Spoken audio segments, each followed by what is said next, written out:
இதுதாங்க வந்து கொள்ளிடம் ஆற்றங்கரை.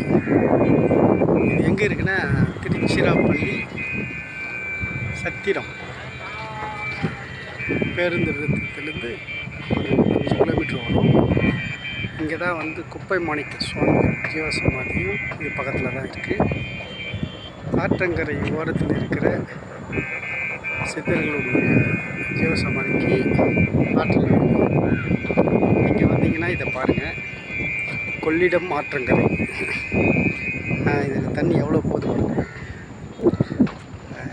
இந்த கொள்ளிட ஆற்றங்கரையை வந்து எவ்வளோ பாழாக்கி வச்சுருக்காங்க. இந்த காவேரி ஆறுன்னு சொல்லுவாங்க.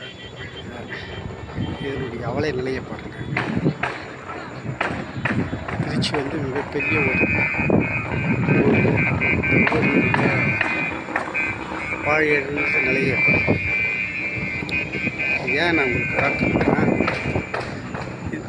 இந்த சித்தர்களுடைய பூமி திருச்சி வந்து எங்கே பார்த்தாலும் சித்தர்கள் பல அதிசயங்களை படுத்தியிருக்காங்க.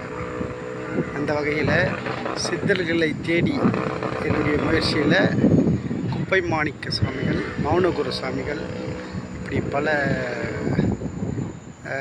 சித்தர்கள் வந்து இங்கே இருக்காங்க. நீங்கள் வந்தீங்கன்னா இதை தரிசிக்கலாம். நன்றி, வணக்கம்.